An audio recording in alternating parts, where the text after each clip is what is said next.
Welcome back, my friends, to the show that never ends. I'm so glad you could attend. Come inside, come inside.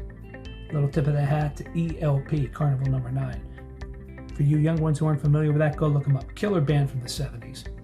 Anyway, I'm Tom Garrubba, Echelon Risk Cyber. Time for TPRM Tidbits, and it's Friday. Great to have you back. Today I want to focus on reporting. What is a way to get a good report up to the C-level where they're going to actually be able to read this thing? I've seen so many organizations out there that create a report, and it's almost the size of a phone book.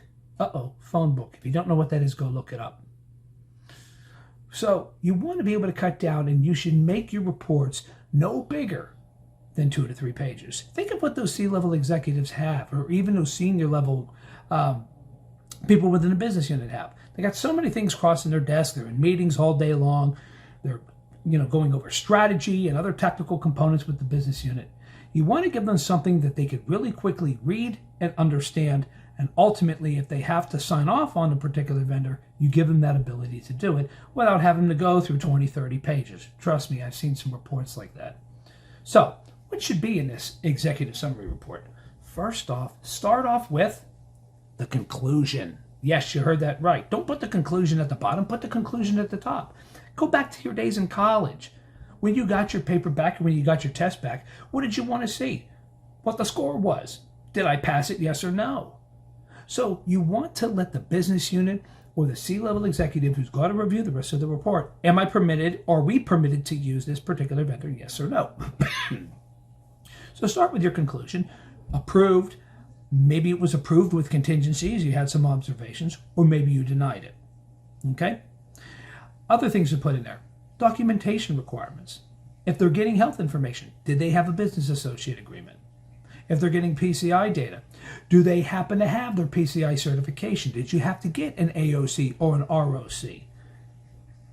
Also talk about, is the data and the processing being done offshore? Are there elements even offshore? You're going to want to know that for privacy and other security purposes. Once you put that into your report, some other things you should consider is this a new assessment or is this a reassessment? What type of review did you do? What type of questionnaire did you use? Did you use a shared assessment SIG Lite? Did you use a SIG Core? Did you customize a questionnaire that you built homegrown? If you're in the healthcare industry, did you use something from the HISAC? Did you use something maybe strictly for physical controls assessments? Or some other type strictly tied to the business unit and what the business unit's doing? Report in there if there were any security or privacy incidents over the last 12 months. It's very important that the C-suite knows what they're getting themselves into.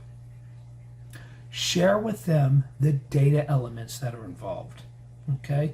Even though you checked PCI, you want to share with them all the elements that that particular vendor is going to be receiving and how many records they're getting. It's very important that they understand how many records that the vendor is on the hook for. Is it 100,000? Is it 1 million? Is it 10 million?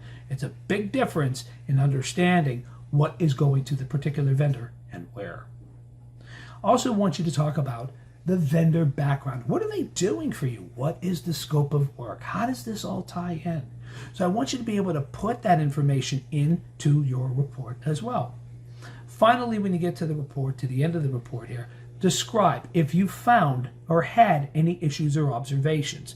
I try not to use the word findings. Findings is very audit centric. So let's kind of try to move away from findings and go with things like observations, contingent items. In other words, in order to continue this business relationship, you're going to have to contain and close out these items. Make sure when you document those observations, you talk about the risk. Is it high, medium, low, or any other type of structure that you use, and get that buy-in. You heard me use this a couple of weeks ago. Get audits buy-in on that. Okay? Talk about what the actual item is. Was it a patching issue? Was it something with regards to a firewall? Maybe you're giving them healthcare information and they don't have a business associate agreement, or they have an antiquated one and they should have an updated one. So it even could be contractual related. And then list, of course, when the due date is. Okay, that's all very important information to go to the C-suite. So with that, I wanted to give you tips on this. And I also, you heard me mention this earlier, try to keep your reports to 2 to 3 pages. If you start going past 3 pages, you're getting into too much detail. They don't want to see the detail. Have the detail to reference if they need that. So you might have that somewhere in your TPRM platform or a GRC platform, and you could even put in the link whether you give them a PDF or whether you give them some other type of report that they could simply click on it and they could go see the analysis that you've done. So there you go. Again, Tom Garrubba, TPRM Tidbits, focused on reporting here. Love to get your feedback. What makes a good report for you? I hope that I was able to shed some light on some good tips for you to use. If you have anything you'd like to add, please leave it in the comments section, and I hope to see you all soon. Cheers, everybody. Stay well.